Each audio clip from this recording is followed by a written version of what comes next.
Hello students, मैं वीरू, आपको online tutor. आपका बहुत बहुत स्वागत है वीरू द पॉलिटी ट्रैक पर। स्टूडेंट्स, इस बार आप जस्ट अभी अभी एग्ज़ाम दे के आ चुके हैं। क्लास 11th की फर्स्ट टर्म एग्ज़ाम हो चुका है और सेकंड टर्म की पूरी ज़ोरों शोरों से अब तैयारी शुरू हो चुका है सभी बच्चों का। और इसीलिए सेकंड टर्म का पहली क्लास का बहुत इम्पोर्टेंट टॉपिक लेके आ चुका हूँ। तो ये हमारा टॉपिक है, जैसे कि आप देख ही रहे हैं, चैप्टर 4 है हमारा कार्यपालिका। और इसमें से जितने भी महत्वपूर्ण क्वेश्चंस हैं उन सभी को सही से क्लियर करेंगे हम इस चैप्टर में। तो चलिए देखते हैं। ये वीडियो का कई सारे पार्ट इस चैप्टर का बन सकता है, ठीक है। तो आज हम इतना ही पढ़ेंगे कि कार्यपालिका क्या है और इसके प्रकार समझेंगे हम सबसे पहले। तो चलिए, कार्यपालिका क्या होता है, तो इसको समझने से पहले हमें सरकार समझना ज़रूरी होता है कि सरकार क्या होता है। तो सरकार 3 स्तर के होते हैं। एक होता है केंद्रीय सरकार, एक होता है राज्य सरकार और एक होता है स्थानीय शासन। लेकिन स्थानीय शासन को हम गिनते नहीं है तीसरे स्तर में, ठीक है, क्योंकि वो राज्य स्तर में आता है। राज्य सरकार के अंडर में ही वो आ जाता है चीज़ें। तो इसलिए नॉर्मली हमारे देश में 2 स्तर की सरकारें होती है, केंद्र सरकार और राज्य सरकार। सरकार कोई भी स्तर का हो, केंद्र स्तर का हो या राज्य स्तर का, वो 3 संस्थाओं से मिलकर बनता है। यानी सरकार के 3 अंग होता है। सबसे पहले हम केंद्रीय सरकार के बारे में जान लेते हैं हम। तो केंद्रीय सरकार के 3 अंग होते हैं, वो है संसद, जिसे विधायिका भी हम कहते हैं। तो संसद, कार्यपालिका और न्यायपालिका, ये सरकार के 3 अंग होते हैं। अब कार्यपालिका का डेफिनेशन समझे, इससे बेटर है कि तीनों अंगों का ही डेफिनेशन हम समझ लेते हैं। तो संसद का डेफिनेशन क्या होता है? तो सरकार के 3 अंग है और उन तीनों अंगों में से एक अंग संसद होता है, यानी विधायिका होता है, ठीक है। और इसका प्रमुख कार्य कानून बनाना और संविधान में संशोधन करना होता है, ठीक है। नेक्स्ट है कार्यपालिका। तो इसका डेफिनेशन क्या है देखते हैं। तो सरकार के 3 अंग है और तीनों अंगों में से एक अंग कार्यपालिका का भी होता है और इसका प्रमुख कार्य है संसद जो भी कानून बनाएगा उसे ये देश में लागू करेगा और देश के विकास के लिए विभिन्न प्रकार की योजनाएं आदि का निर्माण करेगा। वहीं पे न्यायपालिका का डेफिनेशन पढ़ लेते हैं। तो सरकार के 3 अंग है और तीनों अंगों में से एक अंग न्यायपालिका होता है और इसका प्रमुख कार्य होता है देश के संविधान की रक्षा करना और देश में न्याय व्यवस्था बनाए रखना, न्याय लोगों को प्रदान करना। तो इस तरह से हमने सरकार के तीनों अंगों का डेफिनेशन पढ़ लिए हैं। फिलहाल यहाँ पे कार्यपालिका का डेफिनेशन पूछ रहा है, जिसको मैंने अभी बता दिया हूँ। अब पढ़ लेते हैं कार्यपालिका के कितने प्रकार हैं। तो कार्यपालिका के कई सारे प्रकार है, ठीक है, लेकिन मुख्यतः 3 है जिसको हमें पढ़ना ज़रूरी है, ठीक है। तो चलिए देखते हैं सरकार के 3 अंग प्रमुख कौन कौन से, कार्यपालिका के 3 प्रकार प्रमुख कौन कौन है। तो एक है संसदीय कार्यपालिका, जिसे संसदात्मक कार्यपालिका भी कह सकती हो और इसी को हम मंत्रिमंडलीय कार्यपालिका भी कह सकते हैं, ठीक है। तो देखो, जिस देश में संसदीय व्यवस्था अपनाया गया होता है वहाँ पे संसदीय कार्यपालिका देखने को मिलेगा, ठीक है। जिस देश में संसदीय व्यवस्था अपनाया जाता है वहाँ पे संसदीय कार्यपालिका देखने को मिलता है। और संसदीय कार्यपालिका किस प्रकार का होता है वो देख लेते हैं एक बार हम। तो यह वह कार्यपालिका है जिसमें देश का सबसे बड़ा पद राष्ट्रपति का होता है, ठीक है। और जिस देश में राजशाही चल रहा हो वहाँ पे राजा या रानी का शासन होगा, ठीक है। तो देश का सबसे बड़ा पद कौन सा होता है संसदीय कार्यपालिका में, पता चल गया, राष्ट्रपति का। और केंद्रीय सरकार का सबसे बड़ा पद होता है प्रधानमंत्री का, ठीक है। संसदीय व्यवस्था में देश का सबसे बड़ा पद राष्ट्रपति का और केंद्र सरकार का सबसे बड़ा पद प्रधानमंत्री का होता है। क्लियर? ओके। अब ध्यान से सुनो, देश का सारी शक्तियाँ राष्ट्रपति के पास होती है क्योंकि देश की सबसे बड़ा पद तो वही है। लेकिन इनके शक्तियों का प्रयोग मंत्रिपरिषद करता है, जिसका अध्यक्ष प्रधानमंत्री होता है, ठीक है। यानी प्रधानमंत्री और मंत्रिपरिषद मिलके और राष्ट्रपति की शक्तियों का प्रयोग करता है। तो इस प्रकार से संसदीय व्यवस्था में राष्ट्रपति नाम मात्र का सबसे बड़ा पद होता है, प्रधान होता है नाम मात्र का, क्योंकि उनकी सारी शक्तियों का प्रयोग तो मंत्री परिषद कर रहा है, राष्ट्रपति स्वयं अपनी शक्ति का प्रयोग नहीं कर पा रहे हैं। तो इस प्रकार का जो कार्यपालिका होता है वो होता है संसदीय कार्यपालिका यानी मंत्रिमंडलीय व्यवस्था, ठीक है। और कौन कौन से देशों में अपनाया गया, तो कुछ एग्जाम्पल याद रख लेते हैं। ब्रिटेन और भारत, पहले ब्रिटेन में अपनाया गया था और हमने ब्रिटेन से ही इसको कॉपी किए हैं। नेक्स्ट है अर्ध अध्यक्षात्मक कार्यपालिका। दोस्तों याद रखिएगा, जिस देश में अर्ध अध्यक्षात्मक व्यवस्था अपनाया गया होता है ऐसे देशों में अर्ध अध्यक्षात्मक कार्यपालिका पाया जाता है। और इस कार्यपालिका में भी देश का प्रधान राष्ट्रपति होगा या फिर अगर वहाँ पे राजशाही है तो राजा या फिर रानी का शासन होगा, ठीक है। और केंद्र सरकार का पद हमेशा की तरह प्रधानमंत्री का ही होता है लगभग सारे ही देशों में, ठीक है। और इसमें क्या होता है कि राष्ट्रपति की शक्तियों का प्रयोग प्रधानमंत्री और मंत्रिपरिषद नहीं करता है। राष्ट्रपति की जो शक्तियाँ दी गई होती है, राष्ट्रपति अपनी शक्तियों का प्रयोग खुद करेगा और प्रधानमंत्री और मंत्रिपरिषद की जो शक्तियाँ हैं वो खुद अपने शक्तियों का प्रयोग करेगा, ठीक है। तो इस तरह से संसदीय कार्यपालिका की तुलना में राष्ट्रपति अर्ध अध्यक्षात्मक कार्यपालिका में थोड़ा सा ज़्यादा पावरफुल दिख रहा है, ठीक है। और ऐसी कार्यपालिका फ्रांस में, रूस में, इन सब देशों में अपनाया गया होता है, ठीक है। नेक्स्ट है अर्ध अध्यक्षात्मक कार्यपालिका, सॉरी ये अध्यक्षात्मक कार्यपालिका, क्योंकि अर्ध अध्यक्षात्मक कार्यपालिका तो पढ़ चुके हैं हम। तो अध्यक्षात्मक कार्यपालिका में क्या होता है ये देखते हैं हम। जिस देश में अध्यक्षात्मक शासन व्यवस्था अपनाया गया है वहीं पे अध्यक्षात्मक कार्यपालिका मिलेगा, ठीक है। यह वह कार्यपालिका है जिसमें देश का सबसे बड़ा पद और केंद्र सरकार का सबसे बड़ा पद, दोनों ही पद राष्ट्रपति का होता है, यानी प्रधानमंत्री वहाँ पे होता ही नहीं है। मंत्रिपरिषद तो होगा वहाँ पे, लेकिन मंत्रिपरिषद का जो अध्यक्ष होगा राष्ट्रपति ही होगा, यानी राष्ट्रपति के रूप में भी कार्य करेगा और महामंत्री यानी प्रधानमंत्री के रूप में भी काम राष्ट्रपति करेगा, क्योंकि वहाँ पे प्रधानमंत्री की व्यवस्था ही नहीं होता है। यानी कि अभी तक जितने भी हम कार्यपालिका पढ़े हैं उनमें सबसे पावरफुल जो राष्ट्रपति देखने को मिला है वो अध्यक्षात्मक कार्यपालिका में देखने को मिला है। और ऐसी कार्यपालिका अमेरिका में है, ठीक है, यूएसए में। तो आई होप आपको ये कार्यपालिका का 3 प्रकार आपको समझ में आ गया होगा। कार्यपालिका के और भी कई सारे प्रकार है, ठीक है, लेकिन जिसमें से ये प्रमुख ये 3 है जिसे आपको पता होना ज़रूरी है, ठीक है। अब देखिए राष्ट्रपति के बारे में कुछ महत्वपूर्ण जानकारी दिया गया है इसमें, तो वो थोड़ा सा देख लेते हैं हम। तो देश का सबसे बड़ा पद की अगर बात करें तो देश का सबसे बड़ा पद होता है राष्ट्रपति का। और देश का पहला नागरिक कौन होता है हमारे देश में, तो पहला नागरिक याद रखना राष्ट्रपति होता है। देश का दूसरा नागरिक उपराष्ट्रपति होता है और तीसरा प्रधानमंत्री होता है, ठीक है। तो इससे स्पष्ट हो रहा है कि राष्ट्रपति और उपराष्ट्रपति प्रधानमंत्री से भी बड़ा होता है। हमें तो पता था कि भाई राष्ट्रपति प्रधानमंत्री से बड़ा होता है, लेकिन कई बार बच्चों को ये नहीं पता रहता है कि उपराष्ट्रपति भी प्रधानमंत्री के पद से बड़ा पद होता है। तो हाँ जी होता है, ठीक है। आगे बढ़ते हैं। राष्ट्रपति बनने की योग्यताएं क्या होनी चाहिए, तो देखो राष्ट्रपति संसद का अंग होता है।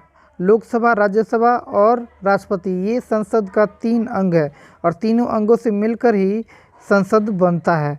तो संसद के पहला सदन है लोकसभा और दूसरा है राज्यसभा।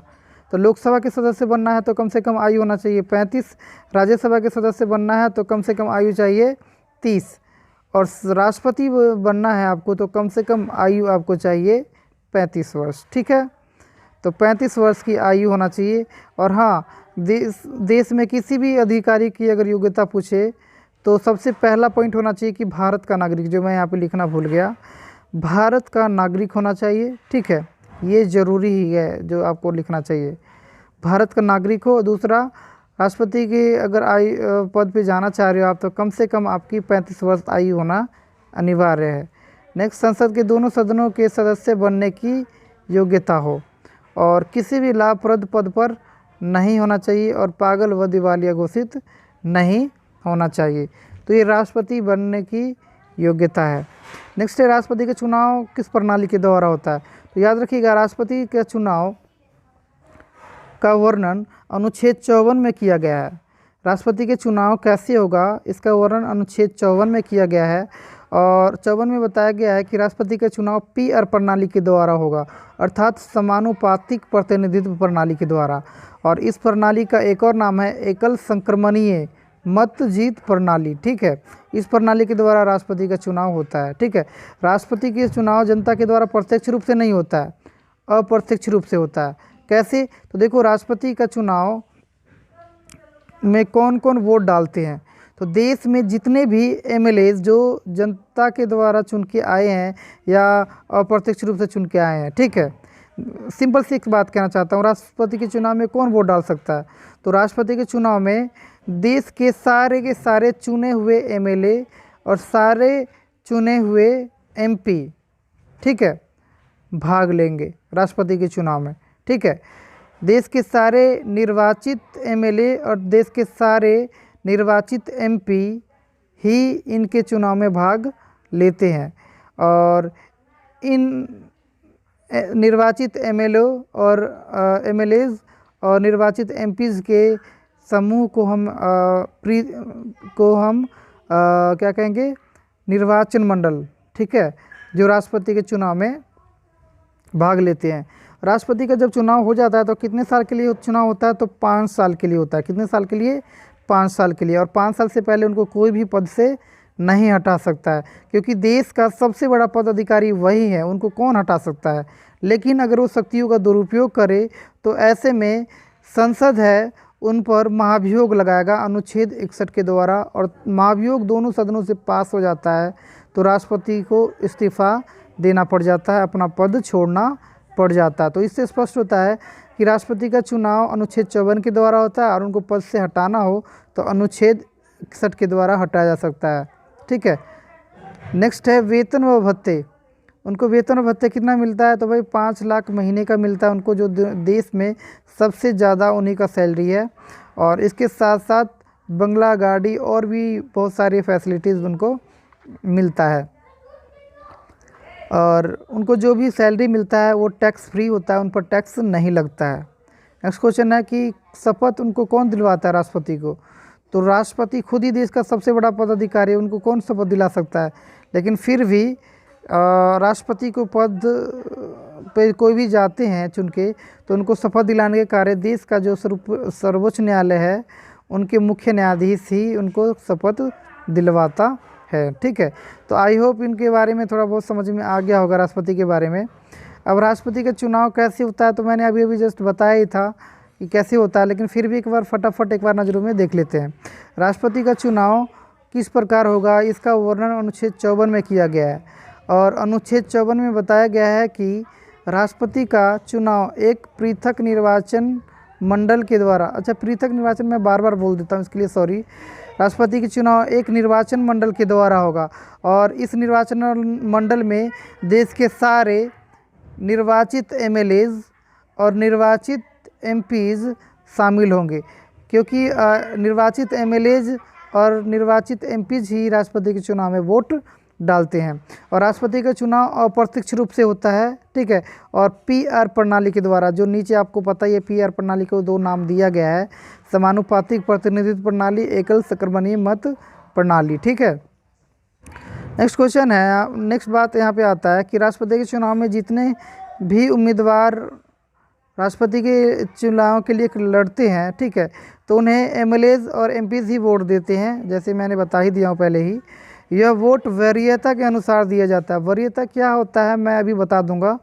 वरीयता जैसे कि जो मुझे सबसे ज़्यादा पसंद है उसको मैंने नंबर 1 दिया, उससे जो कम पसंद है वो नंबर उसको 2 दूंगा, और उससे भी कम पसंद है उसको नंबर 3। यानी कि जितने भी प्रतिनिधि खड़ा होगा ना, मुझे सबको वोट देना पड़ेगा नंबर के हिसाब से।